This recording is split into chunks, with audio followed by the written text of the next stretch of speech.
Je voulais vraiment vous dire que c'est une expérience particulière. Je m'attendais pas du tout à être... je suis sûre, parce que je voulais vous bluffer.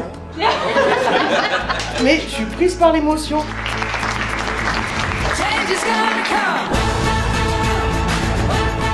La première étape, c'était le comité de bienveillance, parce qu'il est entouré de plein de gens qui sont finalement investis dans les politiques de la ville ou dans une asso, un acteur d'insertion pro, etc.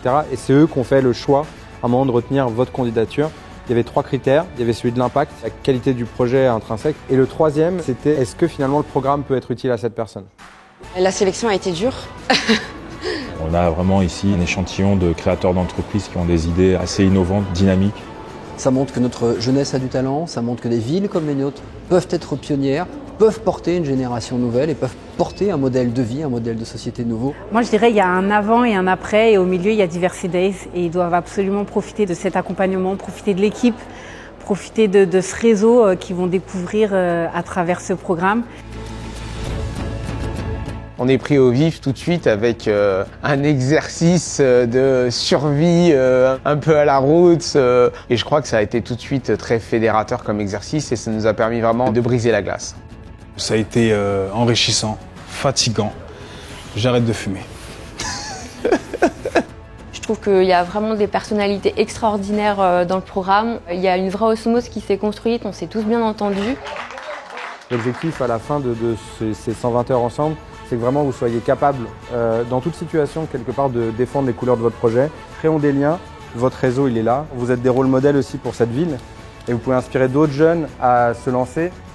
Le fait d'être inspiré par mes autres camarades, mais aussi les autres intervenants, m'a fait comprendre que j'avais l'idée, que je pouvais la réaliser, mais genre 10 fois plus grand, quoi. Et c'est ça qui est beau. Les différentes rencontres nous ont permis de bien affiner notre vision du résultat final, de comment est-ce qu'on va le présenter, comment est-ce qu'on va le commercialiser. L'entrepreneuriat, pour moi, c'est ça. Valoriser les personnes, valoriser l'humain. Faire de l'argent, c'est bien. Élever les humains, c'est mieux. Du coup, vous êtes là en train de vous dire, oui, cette nana, ce mec était tellement inspirant. Et puis nous, quand on vous écoute, et après, on est en train de chuchoter avec Anthony, ah, c'est fou ce mec, il s'en rend même pas compte. Demain, vous êtes Loubna qu'on va faire intervenir dans les prochains leadership programmes. Et Diversité, je te fais savoir que toi, moi, peu importe qui habite dans ce pays ou dans ce monde, on a tous une histoire à raconter, on a tous de la valeur. Et un moment qui m'a marqué, c'est lorsque Séverine a eu des larmes.